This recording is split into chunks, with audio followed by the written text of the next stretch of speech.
And with that, Mr. Speaker, I now would like to yield to my colleague, Representative Al Green. Thank you.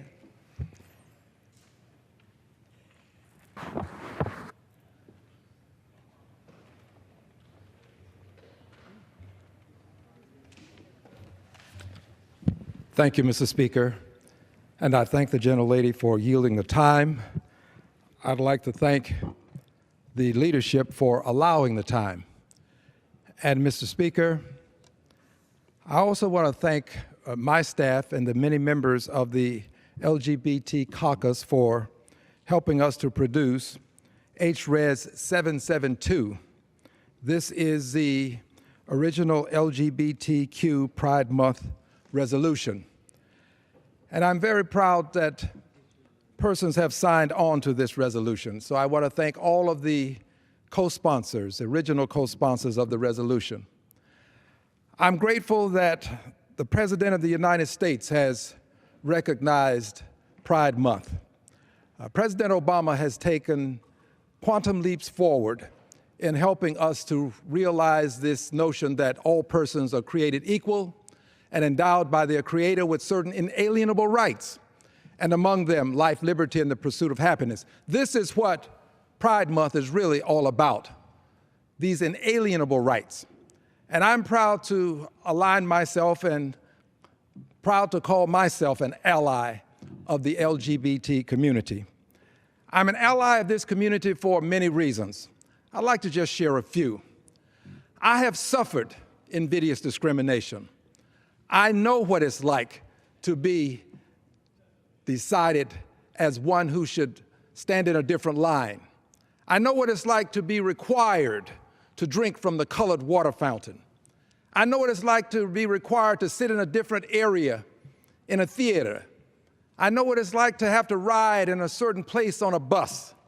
I have felt the sting of invidious discrimination, and my history dictates that I stand against invidious discrimination in any form against whomever.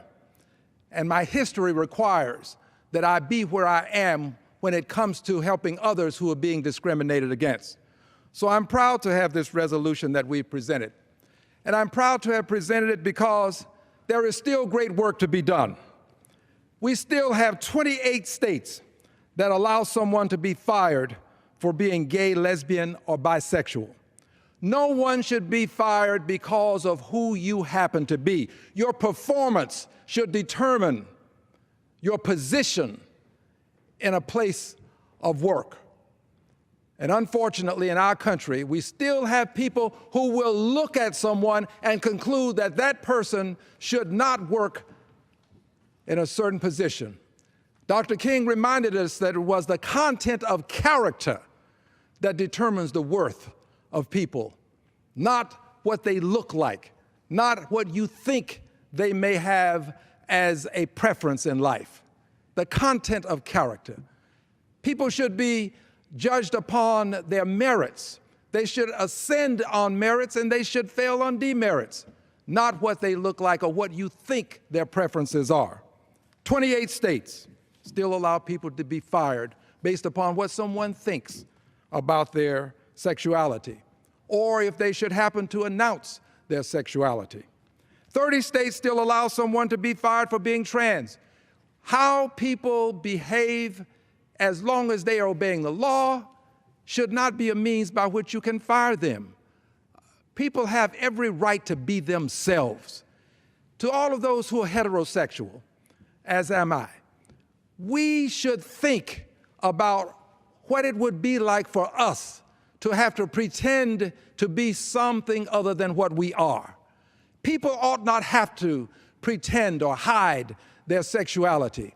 I was very proud to see Don't Ask, Don't Tell fall, because people ought to be able to ask and to tell who they are and what their preferences are. This ought not be something that we ought to somehow impose upon people as a shame. People should be proud of what God has made them to be, and they ought to be able to share that with the world. All persons created equal, endowed by their Creator with certain inalienable rights. That includes people who happen to be a part of the LGBTQ community. We still have 28 states that don't include the protections for sexuality under housing discrimination laws. People just evicted because someone concludes something about their sexuality. You ought not be evicted because of discrimination related to your sexuality. There was a time in this country when females could not vote, a time when they couldn't own land, a time when they had to have a husband to acquire certain status in this country. But we've gone beyond that. We should get beyond this notion that people should not have fair and equality with reference to housing in the greatest country in the world. And I still say it's the greatest country in the world. I understand we have these problems. But I believe that people ought to receive housing based upon behavior, not based upon what you think of them. We still have in this country 30 states that lack housing protections for being trans. Again, what people think of you should not determine where you will be housed. I'm proud that President Obama, as I indicated earlier, has helped us move forward in this area and in many other areas, because it was on his watch that the Supreme Court of the United States required that all states recognize same-sex marriages and that they issue licenses to same-sex couples. This was a Supreme Court, but it was a Supreme Court that this president had an impact on. I'm proud that under this president, we have had the downing of DOMA, the notion that you can discriminate against same-sex couples with their benefits. This president has helped us move forward in areas that were taboo prior to his watch. And I believe that President Obama is going to be rewarded by history for his efforts to ensure that all persons are created equal. And I'm very proud that the Supreme Court has taken other steps to make sure that equality exists among people. But finally, as it relates to President Obama, let me just say that his latest effort to make sure that the military lives up to the standards that we believe should allow every person to serve in the capacity that they were born into is a remarkable one. I think his appointing Eric Fanning as the first Secretary of the Army, a person who is openly gay, was probably one of the most significant things that he's done, because this is a means by which people relate to the country.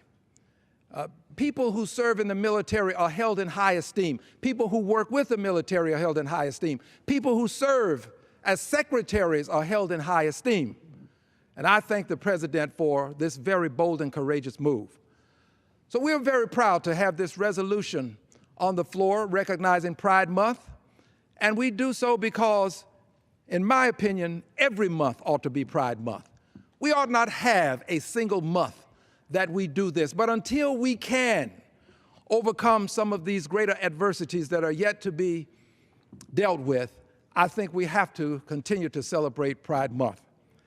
And I'm honored to do this tonight with my colleague, and I thank you for the time.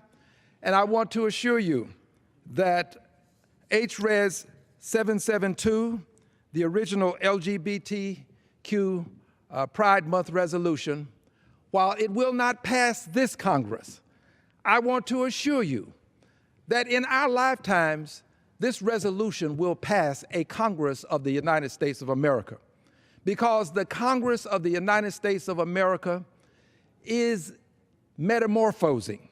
It too is coming to realize that we have to recognize the words of the Declaration of Independence, that all persons doesn't mean all people of a certain gender, doesn't mean all persons of a certain hue, doesn't mean all persons who happen to be from a certain place.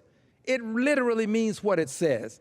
All persons are created equal, and that all people are endowed by the Creator with these inalienable rights, and that we must bring the LGBTQ community within the purview of all that others enjoy and take for granted as a matter of course. I thank you for the time, and I yield back my time to you. To my colleague, I thank you so much for your eloquent and inspiring words and encouragement. And I too think that this is a metamorphizing body, and I just pray sooner than later